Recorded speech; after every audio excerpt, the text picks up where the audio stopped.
Hello guys, welcome back to our channel Bajrang Study. Let's start our question. हमारा पहला question है, हाल ही में किस देश ने ओपन स्काई संधि से बाहर निकलने की घोषणा की? अमेरिका।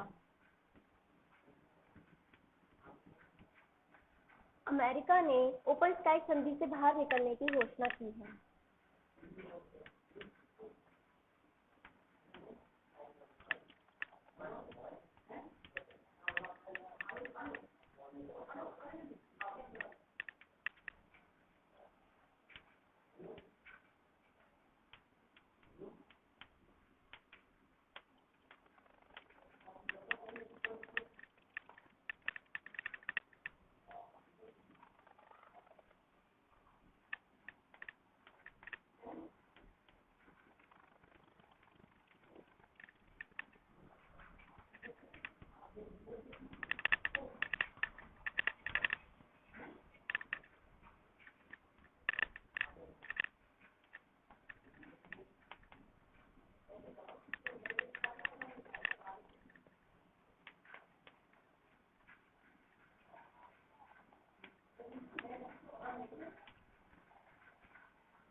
ओपन स्काई संधि के तहत रूस सहित 34 देशों को अपने विमान एक दूसरे के क्षेत्र में उड़ाने की अनुमति है।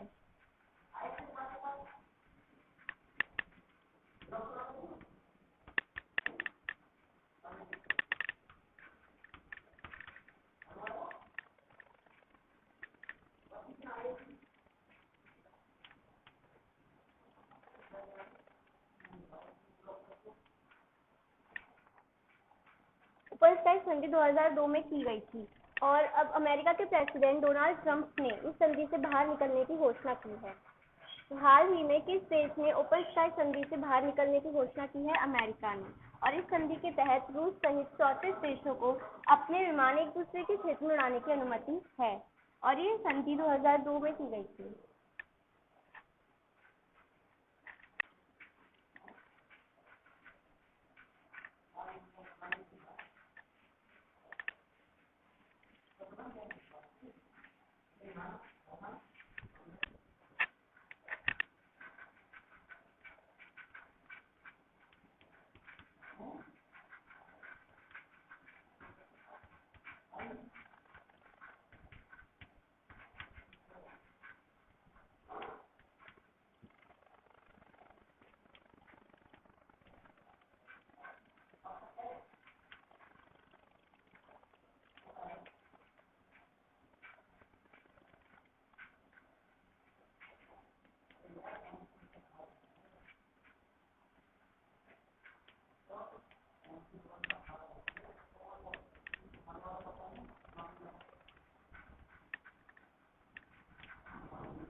हाल ही में कौन सा देश दुनिया में दूसरा सबसे बड़ा पीपीई किट निर्माता बना है? भारत।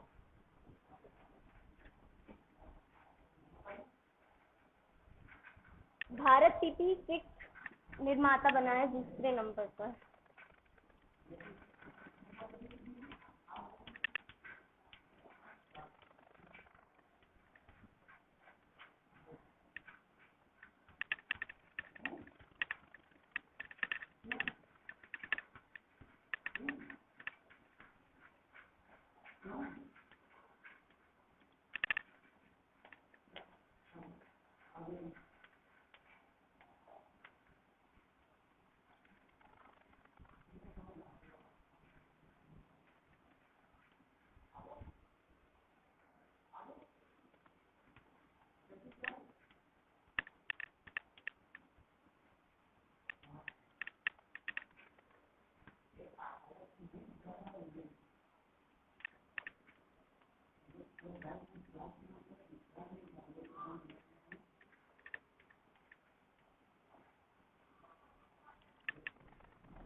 कोरोना वायरस से खुद को संक्रमित होने से बचाने के लिए डॉक्टर्स, नर्सेज और वर्कर्स इस किट का इस्तेमाल करते हैं।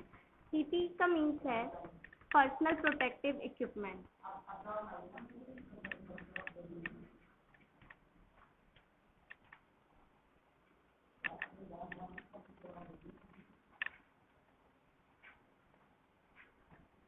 और भारत में प्रतिदिन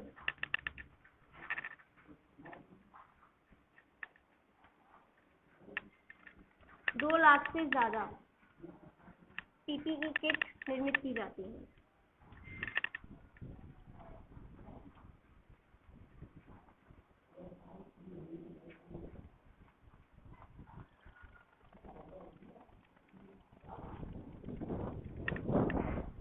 हाल ही में कौन सा देश दुनिया में दूसरे सबसे बड़ा पीपीई किट निर्माता बना है? भारत। कोरोना वायरस से खुद को संक्रमित होने से बचाने के लिए इस पीपीई किट का इस्तेमाल किया जाता है। पीपीई का मीन्स है पर्सनल प्रोटेक्टिव इक्विपमेंट। और भारत में प्रतिदिन 2 लाख से ज्यादा पीपीई किट बनाई जाती है। और प्रथम स्थान पर चीन है।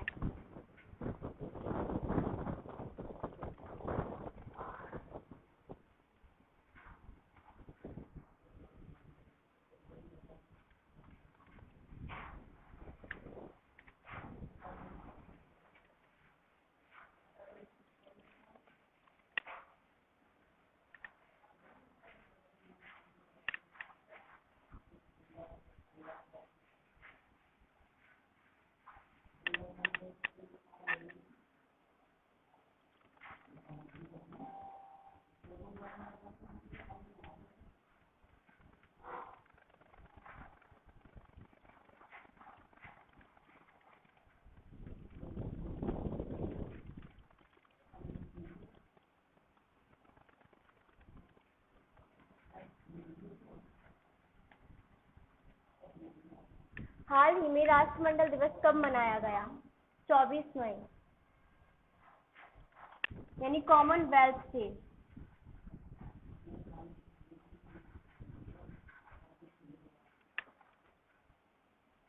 कॉमनवेल्थ डे 24 मई को मनाया गया। इसे मनाने का उद्देश्य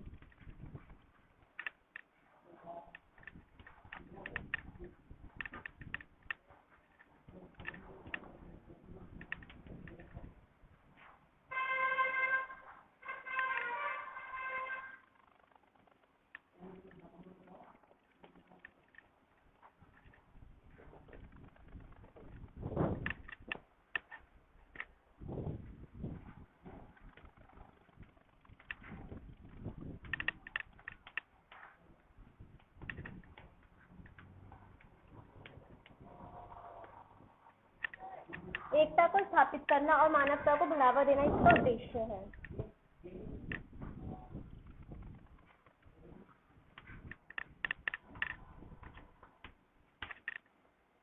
ये दिवस पहले एम्पायर डे के नाम से मनाया जाता था, फिर बाद में हैरोल्ड मैकमिलन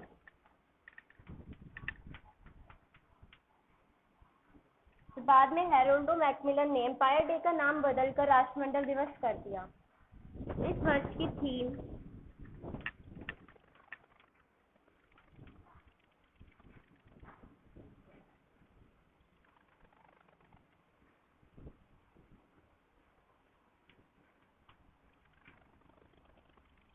डिलीवरिंग ए कॉमन फ्यूचर, यानी एक सामान्य भविष्य का उद्धार।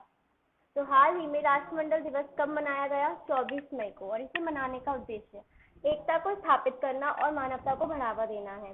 और ये पहले एम्पायर डे के नाम से मनाया जाता था, फिर बाद में इसका नेम चेंज करके राष्ट्रमंडल दिवस कर दिया। और इस वर्ष की थीम थी डिलीवरिंग ए कॉमन फ्यूचर।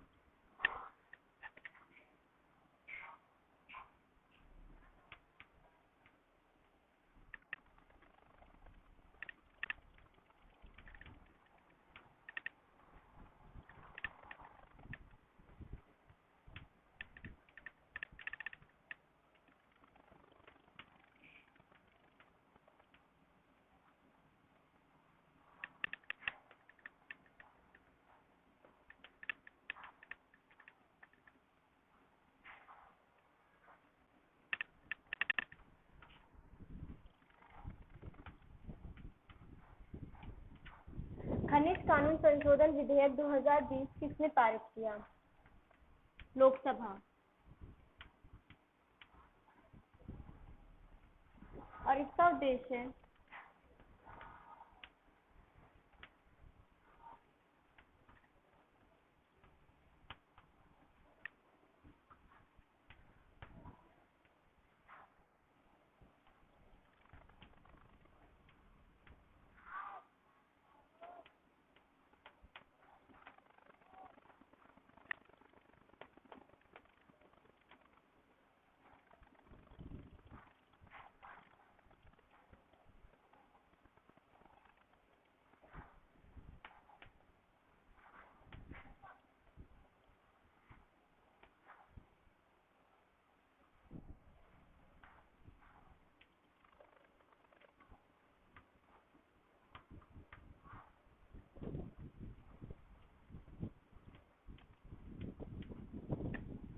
तो उद्देश्य है कोयला क्षेत्र अधिनियम 2015 और 1957 में संशोधन करना। इस बिल से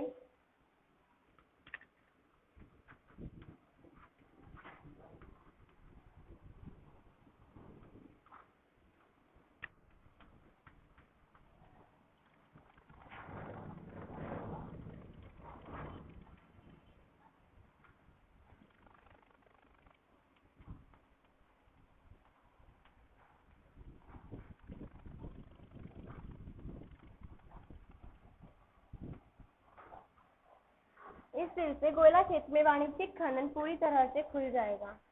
खनिज कानून संशोधन विधेयक 2020 किसने पारित किया है? लोकसभा ने। और इसका उद्देश्य है कोयला क्षेत्र अधिनियम 2015 में संशोधन करना। और इस बिल से कोयला क्षेत्र में वाणिज्यिक खनन पूरी तरह से खुल जाएगा।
हरित ऊर्जा उपकरणों के आयात शुल्क में कितने प्रतिशत की वृद्धि की गई है? 20% की।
इसका उद्देश्य है उपकरणों के स्थानीय विनिर्माणों को चलाना और कम गुणवत्ता वाले चीनी उपकरणों के आयात को कम करना।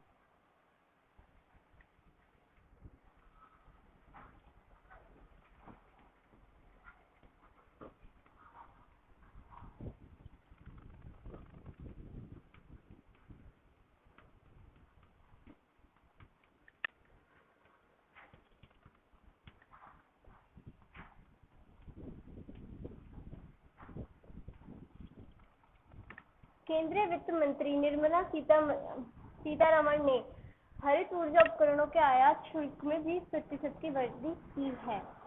तो हरित ऊर्जा उपकरणों के आयात शुल्क में कितने प्रतिशत की वृद्धि की गई है? 20% की। और इसका उद्देश्य है उपकरणों के स्थानीय विनिर्माणों को चलाना और कम गुणवत्ता वाले चीनी उपकरणों के आयात को कम करना।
हाल ही में किस कंपनी ने अमेरिकी सरकार का क्लाउड प्रोजेक्ट जीता है?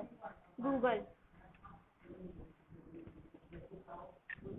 गूगल ने अमेरिका गवर्नमेंट का क्लाउड प्रोजेक्ट जीता है और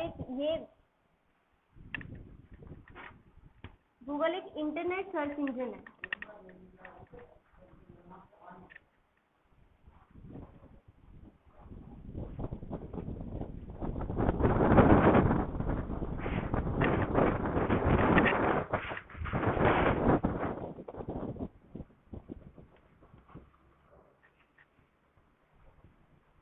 इसकी स्थापना 1998 में हुई थी।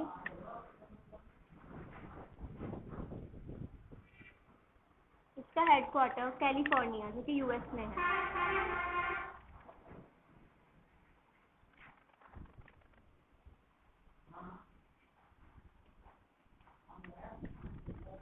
और इसके सीईओ हैं सुंदर पिचाई। तो हाल ही में किस कंपनी ने अमेरिकी सरकार का क्लाउड प्रोजेक्ट जीता है? गूगल ने। गूगल एक इंटरनेट सर्च इंजन है। इसकी स्थापना 1998 में हुई थी और इसका हेडक्वार्टर कैलिफोर्निया जो कि यूएस में है। इसके सीईओ हैं सुंदर पिचाई।